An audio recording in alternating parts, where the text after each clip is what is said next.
नमस्कार दोस्तों, आज के सवाल आपके लिए बेहद महत्वपूर्ण होने वाले हैं।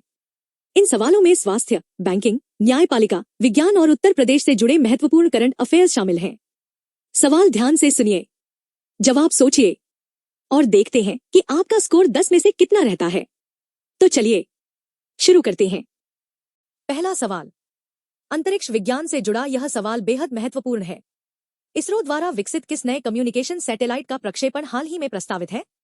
ए. GaganSat 1, B. Sanchar Mitra, C. BharatNet set, D. Space connect. सोचिए सही जवाब।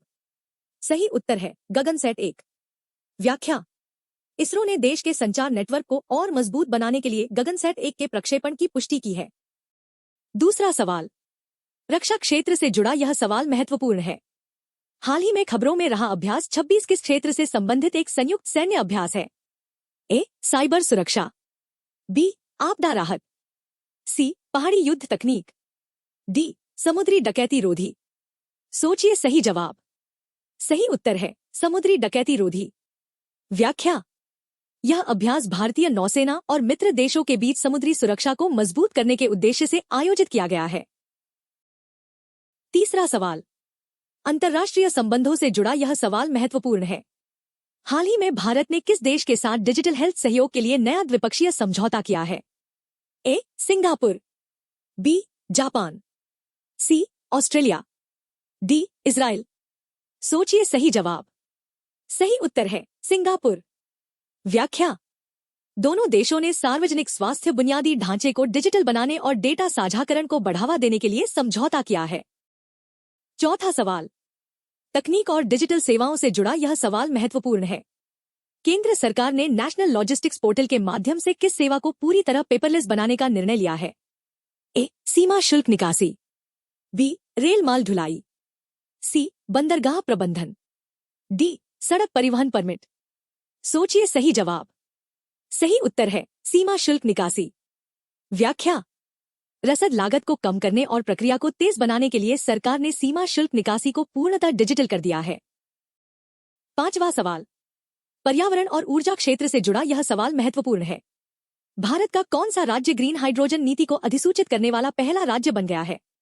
ए. गुजरात, बी. महाराष्ट्र, सी. कर्नाटक, डी. तमिलनाडु। सोचिए सही जवाब। सही उत्तर है गुजरात।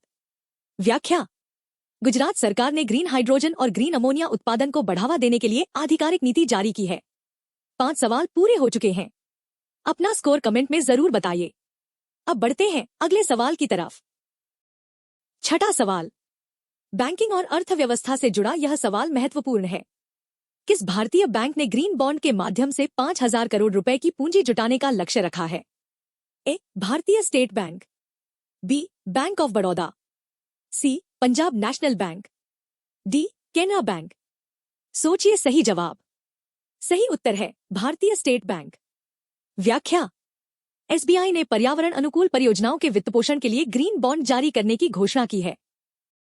सातवां सवाल, बुनियादी ढांचे और परिवहन से जुड़ा यह सवाल महत्वपूर्ण है।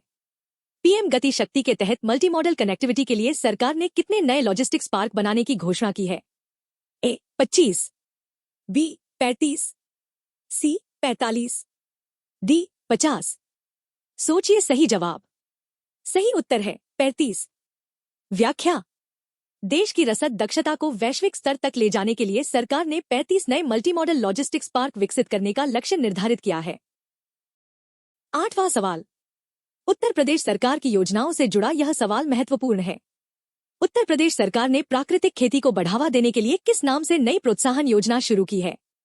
ए. कृषिमृत योजना, बी. माटी रक्षक मिशन, सी. जैविक विकास कार्यक्रम, डी. हरित प्राकृतिक पहल।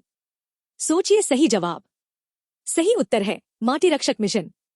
व्याख्या, उत्तर प्रदेश सरकार ने रासायनिक उर्वरकों के उपयोग को कम करने और प्राकृतिक खेती को प्रोत्साहित करने के लिए माटी रक्षक मिशन शुरू किया है।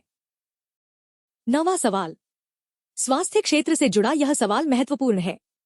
हाल ही में स्वास्थ्य मंत्रालय द्वारा लॉन्च की गई आयुष सुधार योजना का प्राथमिक उद्देश्य क्या है? ए. आयुष अस्पतालों का आधुनिकीकरण, बी. औषधीय पौधों की खेती, सी. पारंपरिक दवाओं का निर्यात, डी. ग्रामीण डॉक्टरों का प्रशिक्षण। सोचिए सही जवाब। सही उत्तर है आयुष अस्पतालों का आधुनिकीकरण। व्याख्या। इस योजना का उद्देश्य देश भर के आयुष अस्पतालों में बुनियादी ढांचे, डिजिटल सुविधाओं और स्वास्थ्य सेवाओं का आधुनिकीकरण करना है। 10वां और आज का अंतिम सवाल। पर्यावरण और अंतर्राष्ट्रीय प्रतिबद्धताओं से जुड़ा यह सवाल महत्वपूर्ण है। वर्ल्ड सस्टेनेबल डेवलपमेंट समिट में भारत ने किस वर्ष तक नेट जीरो उत्सर्जन का लक्ष्य प्राप्त करने की प्रतिबद्धता दोहराई है? ए 2050, बी 2070, सी 2060, डी 2045। सोचिए सही जवाब। सही उत्तर है 2070। व्याख्या। भारत ने अपनी जलवायु प्रतिबद्धताओं के अंतर्गत वर्ष 2070 तक नेट जीरो उत्सर्जन का लक्ष्य निर्धारित किया है। कमेंट में जरूर बताइए आपका फाइनल स्कोर कितना रहा। वीडियो पसंद आया हो तो लाइक और सब्सक्राइब जरूर करें। ऐसे ही एग्जाम ओरिएंटेड करंट अफेयर्स के लिए जुड़े रहिए इतिहास और आज के साथ। सड़क सुरक्षा, जीवन रक्षा। जय हिंद।